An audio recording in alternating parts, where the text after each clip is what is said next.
Hello everyone, आप सभी को नए साल की बहुत बहुत शुभकामनाएं। उम्मीद करता हूं कि आप सब बहुत अच्छे होंगे, बहुत मज़ा किया होगा आपने और अब फिर पढ़ाई की तरफ लौट आए होंगे। तो चलिए ज्योग्राफी का एक और लेक्चर आज शुरू करते हैं बहुत दिन के बाद। और आज का जो हमारा टॉपिक है वो है स्ट्रेट्स। बहुत ही इंपॉर्टेंट टॉपिक है और इसमें हम इन डेप्थ में देखेंगे सारी चीज़ों को, तो थोड़ा सा लंबा हो सकता है लेक्चर। तो चलिए शुरू करते हैं। तो इसमें हम बेसिक से देखेंगे सारे इंपॉर्टेंट स्टेट्स को लगभग हम कवर करेंगे। अगर आज का पूरा सेशन आपने देखा तो यकीन मानिए कोई भी क्वेश्चन आपका नहीं छूटेगा स्टेट्स, चाहे वो किसी भी लेवल का एग्जाम। तो चलिए शुरू करते हैं। सबसे पहले समझते हैं कि स्ट्रेट्स होता क्या है। देखिए, जैसे कि यहाँ पर एक एग्जांपल में आप देख पा रहे हैं कि ये हमारा क्या है, जिब्राल्टर है। इसके ऊपर क्या है, यूरोप है, और नीचे क्या है, अफ्रीका है। मतलब कि दो बड़े कॉन्टिनेंट को ये सेपरेट कर रहा है, दो लैंड मासेज को सेपरेट कर रहा है। और उसी वक्त देखिए आप, ये मेडिटेरेनियन को कनेक्ट कर रहा है किससे, अटलांटिक। मतलब मेडिटेरियन को एक पैसेज दे रहा है, वाटर पैसेज दे रहा है अटलांटिक में जाने के लिए। तो इसी को हम स्ट्रेट कहते हैं। मतलब कि एक ऐसा वाटर पैसेज जो कि बड़े वाटर बॉडीज को कनेक्ट करता है और जो बड़े बड़े लैंड मासेज होते हैं उसको सेपरेट करता है। इसको हिंदी में जल डमरू या संधि भी, जल संधि भी कहते हैं। आगे बात समझ में, तो क्या कहेंगे, a narrow water passage that connects two water bodies and separates two huge land masses. ठीक है, आगे बात समझ में, इसे हम क्या कहते हैं, इसे हम कहते हैं स्ट्रेट।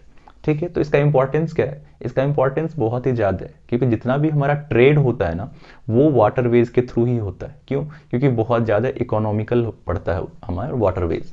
ठीक है, और उसके बाद क्या होता है, जो नेवीज है ना, उसके लिए भी, सिक्योरिटी पर्पस के लिए भी ये बहुत ज़्यादा यूजफुल हो जाता है। तो जिस भी किसी कंट्री के पास में स्ट्रेट होता है तो उसको थोड़ा सा जो पॉलिटिकल एज होता है, मतलब उसके पास एडवांटेज होता है थोड़ा सा। तो चलिए शुरू करते हैं आज का हमारा ये क्लास। ठीक है, अच्छा एक और चीज़ देख ही लेते हैं यहाँ पर जो हम देख रहे हैं। तो उसको कहते हैं इस्थमस। क्या है? Isthmus. Isthmus is just opposite of straits. मतलब कि मैंने क्या कहा अभी, कि स्ट्रेट जो होते हैं दो वाटर बॉडीज को कनेक्ट करते हैं और जो लैंड मासेज होते हैं उसको सेपरेट करते हैं। लेकिन जब हम बात करेंगे यहाँ पे इस्थमस की, तो इस्थमस क्या करते हैं, दो लैंड मासेज को कनेक्ट करते हैं, a narrow path that connects two land masses and separate two water bodies. A typical example if I give you, that is Panama, है ना, isthmus of Panama that connects North America with South America. ठीक है, समझ में आ रही बात। और at the same time it separates Atlantic Ocean and Pacific Ocean. आ रही बात समझ में? तो ये क्या है हमारा isthmus। चलिए अब शुरू करते हैं यहाँ से हम अपना क्लास, जो कि है स्ट्रेट। तो पहला स्टेट अगर हम देखेंगे तो वो देखेंगे स्टेट ऑफ हरमोज। क्या है? Strait of Hormuz. ये कहाँ पे मिलेगा आपको? ये मिलेगा आपको ईरान और यूएई के बीच में। ठीक है, मतलब ये ईरान को यूएई से सेपरेट करता है। यूएई में हम जानते हैं कितनी रियासतें हैं, क्या है, वो मैंने एक अलग से वीडियो में डिस्कस किया। अगर वो नहीं देखा आपने तो आप देख सकते। ठीक है, तो ये सेपरेट करता है किसको? ईरान को यूएई से। और उसी वक्त आप ये समझिए कि ये कनेक्ट करता है किसको? पर्शियन गल्फ को कनेक्ट करता है गल्फ ऑफ ओमान से एंड इवेंचुअली अरेबियन सी से। ठीक है, तो ये बहुत ही ज़्यादा इंपॉर्टेंट तो हो ही गया, क्योंकि यहाँ पर सारे ऑयल एक्सपोर्टिंग कंट्रीज हैं और ये ऑयल किसको एक्सपोर्ट करेंगे? चाइना, जापान जैसी कंट्री को, इकोनॉमी को। तो वो किधर से जाएगा? वो इधर से ही जाएगा। आ रही बात समझ में? तो दोनों को नुकसान है। तो ये इसलिए स्ट्रेटेजिकली बहुत ज़्यादा इंपॉर्टेंट हो जाता है। और उसके ऊपर अगर आप ये भी देखिए, यहाँ पर थोड़ी सी चीज़ें भी अलग चल रही है कि यूएन ने, अमेरिका ने क्या किया, सैंक्शंस लगा दिए ईरान पे, वो न्यूक्लियर टेस्ट की वजह से। तो अब क्या है, उन्होंने कह दिया कि कोई भी इससे ऑयल वेल खरीदेगा नहीं। चाइना को कोई फर्क नहीं पड़ता, चाइना को कोई फर्क नहीं पड़ता यूएन क्या सोच रहा है, अमेरिका क्या सोच रहा है। अभी पिछले 5-10 साल में जो है ना, चाइना सबसे बड़ा कस्टमर है किसका, क्लाइंट है किसका? ईरान का। ईरान से सारे ऑयल वो खरीदता है। तो वो किधर से खरीदता है? वो इधर से लेके ही जाता है ना। ये पहले हरमोज से को क्रॉस करता है, अरेबियन सी में आता है, फिर इंडियन ओशन में आता है, फिर मलक्का स्ट्रेट के थ्रू जाता है साउथ चाइना सी। तो ये रूट है। और दूसरा एक और रूट उसने डेवलप किया है अभी पाकिस्तान के थ्रू, तो उधर से लेके जाता है। तो अभी क्या होता है ना कि इस रास्ते पे, ये हरमोज पे कुछ ईरानियन डाकूज होते हैं जो लूट लेते हैं जो भी ऑयल ऑयल आता है उसको लूट लेते हैं, अपना एक गुस्सा दिखाने के लिए, यूएन के लिए। आ रही बात समझ में? ठीक है, इसकी मोटाई 33 किलोमीटर के आसपास है, चौड़ाई। लेकिन जब दोनों तरफ से जाती है ना शिप्स, तो डिस्टेंस बहुत कम बच जाता है दोनों के बीच के पाथ का, जिसकी वजह से यहाँ पर लंबी लंबी लाइनें लगी रहती है, एक के बाद एक नंबर चलता है। ठीक है, आगे बात सेकंड है हमारे लिस्ट में, वो है आपका बहुत ही इंपॉर्टेंट तर्किश स्ट्रेट। क्या है? Turkish straight. देखिए, तर्किश स्ट्रेट जो है ना, वो अपने आप में एक स्टोरी है। समझिए इस बात को कि जिस भी किसी कंट्री के पास में कोई स्टेट होता है तो उसको बहुत ज़्यादा रेवेन्यू मिलता है उससे। ठीक है। और तुर्की के अंदर में दो दो ऐसे स्टेट्स हैं जो कि बिल्कुल कहिए कि सबसे इंपॉर्टेंट में से एक है। तो लेकिन फिर भी उसको कोई फायदा नहीं होता। जी हाँ, मैंने सही कहा आपको कि तुर्की जो है ना वो फ्री पैसेज देता है अपने दोनों स्टेट से, दो स्टेट है उसके पास, और दोनों स्टेट से वो फ्री पैसेज देता है। तो तुर्की तो बड़ा ही ईमानदार, मतलब बहुत ही जेनरस है। जी नहीं, ऐसा कुछ भी नहीं है, वो मजबूर है। एक्चुअली में हुआ क्या, जब मॉन्ट्रियल कन्वेंशन हुआ ना, तो उसमें अमेरिका और रशिया ने बिल्कुल तेज वाला दिमाग लगाया और ज़बरदस्ती ही कह सकते हैं एक तरह से साइन करवा के मुताबिक कि उसके दो, जो हम अभी बात करेंगे, दो स्टेट है, स्टेट ऑफ दार्डेनियल्स और उससे अगर पहले देखेंगे तो स्टेट ऑफ बॉस्फोरस, इस दोनों से जो भी ट्रेड वाले जहाज जाएंगे ना, उससे कोई भी टैक्स नहीं कलेक्ट करेगा तुर्की। और बदले में क्या मिलेगा उसे कि इन स्ट्रेट्स के थ्रू कोई भी नेवी शिप अंदर नहीं जाए। जैसे अभी देखिए ध्यान से, तो नाटो का जो मेंबर है वो तुर्की है, ठीक है। तुर्की एकमात्र ऐसा इस्लामिक कंट्री इधर गल्फ का है जो कि नाटो का मेंबर है, ठीक है। तो नाटो के लिए तुर्की बहुत ही इंपॉर्टेंट, क्योंकि वो इसी स्ट्रेट से अगर कभी काउंटर करना होगा रशिया को तो वो काउंटर करेंगे, ठीक है।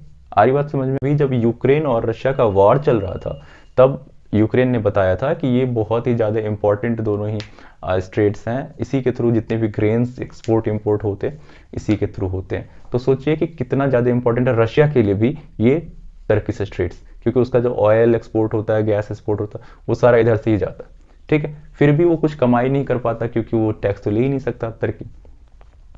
तो समझिए जो दो स्ट्रेट है जिसकी मैं बात कर रहा हूँ, पहला है बॉस्फोरस स्ट्रेट। पहला क्या है? बॉस्फोरस स्ट्रेट, जो कि कनेक्ट करता है ब्लैक सी को सी ऑफ मरमरा से। ब्लैक सी को कनेक्ट करता है सी ऑफ मरमरा से। ब्लैक सी के बारे में सुनते ही आपके दिमाग में आना चाहिए रशिया, यूक्रेन के। ये जो स्ट्रेट है ना, ये बिल्कुल एक शहर है इस्तांबुल, उसके बीचों बीच है। इस्तांबुल अपने आप में एक बहुत ही हिस्टोरिक सिटी है और बहुत ही इंपॉर्टेंट भी है। इस्तांबुल जो था ना, बिजेंटाइन एम्पायर के टाइम से ही कैपिटल रहा है तुर्की का। उसको पहले कॉन्स्टेंटिनोपल कहते थे हम, और अभी बाद में जब तुर्की बना तो वो अंकारा कर लिया कैपिटल अपना। तो इस्तांबुल एक ऐसा सिटी है जो कि दो दो कॉन्टिनेंट में है ना, यूरोप में भी है और एशिया में भी है। तो इस्तांबुल से ऊपर आप बल्गेरिया को देखेंगे फिर इधर ग्रीस को देखेंगे। तो यहाँ पे इस्तांबुल में क्या है, बॉस्फोरस स्ट्रेट है, तुर्की के अंदर आता है और ये कनेक्ट करता है सी ऑफ मरमरा को ब्लैक सी से, ठीक है। लेकिन इससे कोई टैक्स जनरेट नहीं होता है। दूसरा जो है, इसके कंटिन्यू करेंगे तो उसमें मिलेगा आपको कि कौन सा है, दार्डेनियल्स। दार्डेनियल्स जो है ना, वो कनेक्ट करता है सी ऑफ मरमरा को ईगन सी से। समझ में आ रही बात? इवेंचुअली मेडिटेरेनियन में चला जाता हूँ। तो ये दूसरा स्टेट है, ये भी इस्तांबुल में ही है और इससे भी कोई रेवेन्यू जनरेट नहीं होता। तो तुर्की बहुत परेशान हो गया। तुर्की ने कहा, अरे मैं एक तरफ देख रहा हूँ सुएज कैनाल के बगल में इजिप्ट है, इजिप्ट कितना ज़्यादा रेवेन्यू जनरेट करता है उससे, और हमारे पास तो दो दो नेचुरल स्टेट्स हैं, और ये इतना इंपॉर्टेंट भी है कि बिल्कुल रशिया जैसे कंट्री को कनेक्ट करता है दूसरे पार्ट से, लेकिन फिर भी मैं कुछ नहीं कर पा रहा हूँ और कर भी नहीं सकता। तो अब उसने क्या डिसाइड करा कि इस्तांबुल के बीचों बीच पैरेलल टू दीज स्ट्रेट्स वो एक कैनाल बना देगा, ठीक है, जिसको हम कहेंगे इस्तांबुल कैनाल। और वो पैरेलल बनाएगा, थोड़ा सा ऊपर बनाएगा, ठीक है। और उसमें से अगर कोई जहाज जाता है ट्रेड वाला तो उससे वो टैक्स कलेक्ट करेगा, ठीक है। अब देखते हैं प्रोजेक्ट कितना सक्सेसफुल होता है। सक्सेसफुल होगा थोड़ा बहुत, क्यों? क्योंकि ये जो पैसेज है ना, नेचुरल पैसेज, इसमें बहुत ज़्यादा भीड़ लग जाती है, जिसकी वजह से काफ़ी टाइम लगता है इसको क्रॉस करने के लिए। तो हो सकता है कुछ कॉर्पोरेट जो है उधर से ले जाए अपने जहाज को, और थोड़ा बहुत तो टैक्स जनरेट हो ही जाएगा। हमने बात किया यहाँ पर तुर्किश स्टेट, जो दो स्टेट से, बॉस्फोरस और दार्डेनियल्स। चलिए नेक्स्ट जो है हमारे लिस्ट में, वो दो स्टेट्स हैं इंडोनेशिया के। चलिए वो भी चेक कर लेते हैं यहाँ पे। पहला है सुंडा स्टेट। अच्छा, अभी इंडोनेशिया की बात हो रही तो समझिए, इंडोनेशिया जो है ना, वो दुनिया का सबसे बड़ा आर्चिपेलागो है ना। आर्चिपेलागो क्या होता है? ग्रुप ऑफ आइलैंड्स, ठीक। बहुत सारे आइलैंड्स हैं इसमें, ठीक है। लेकिन चार आइलैंड्स जो है वो बहुत ही मेन है, उसको आप ध्यान में रखेंगे तो आपके लिए सही रहेगा। एक तो सुमात्रा, एक है जावा, उसके बाद आपको मिलेगा काली। समझिए कि जावा, सुमात्रा और कालीमंथन, ये तीन तो बहुत ही इंपॉर्टेंट है। तो पहला जो स्टेट है हमारा वो है सुंडा स्टेट। ये जावा आइलैंड को सेपरेट करता है किससे? सुमात्रा आइलैंड से, ठीक है। जावा और सुमात्रा के बीच में है हमारा क्या? सुंडा। दूसरा जो है, आपको थोड़ा सा और नीचे आएंगे, साउथ ईस्ट में आएंगे तो वहां पर आपको मिलेगा लोमहॉक स्टेट, जो कि बाली के पास में है ना। बाली बहुत ही खूबसूरत जगह, हम जाते हैं वहाँ घूमने के लिए। बाली, तो समझिए कि बाली कोई एक कंट्री नहीं है, बाली एक प्रोविंस ही है इंडोनेशिया का। आ रही बात समझ में? तो बाली को सेपरेट करता है लोमहोक आइलैंड से, और उसके नीचे आपको गिनी के आइलैंड्स भी मिलेंगे लोमहोक की तरफ ही। तो ये है आपका लोमहोक स्टेट, लोमहोक के पास ही आ रही बात समझ। तो इंडोनेशिया का कैपिटल है जकार्ता, जो कि जावा आइलैंड में पाया जाता है, और यहाँ पर इसके जो भी प्रेसिडेंट है जोको विडोडो, याद रखेंगे। चलिए एक दो चीज़ें और बता देता हूँ आपको कि इंडोनेशिया में ही पाया जाता है जो सबसे बड़ा फ्लावर है ना, वो रफलेशिया, वो इंडोनेशिया में ही पाया जाता है। चलिए तो नेक्स्ट है हमारा क्या, कुक्स स्ट्रेट। कुक्स स्ट्रेट आपको कहाँ मिलेगा, न्यूजीलैंड में। न्यूजीलैंड में अगर जाएंगे ना न्यूजीलैंड में अगर आप जाएंगे तो वहाँ पर आपको मिलेगा कि दो आइलैंड्स हैं, ठीक है, एक है नॉर्दर्न आइलैंड, एक है साउदर्न आइलैंड, और उस दोनों के बीच से हमारा जाता है कुक्स स्ट्रेट। क्या जाता है, कुक्स स्ट्रेट। ऊपर की तरफ आपको मिलेगा वेलिंगटन, वेलिंगटन के जस्ट बगल, Wellington is the capital of New Zealand, ठीक है।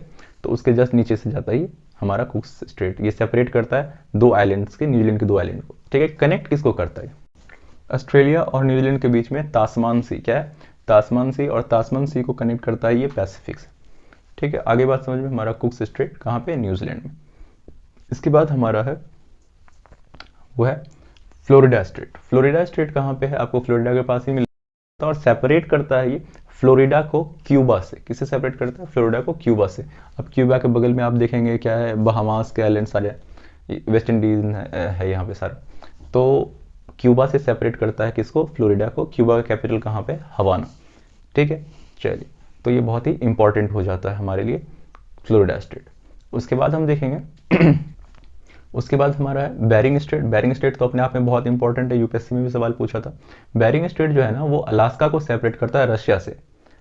पहले क्या था, Alaska was the part of Russia only, है ना, लेकिन later on Russia sold Alaska to America, बेच दिया उसको, तो now Alaska is American territory.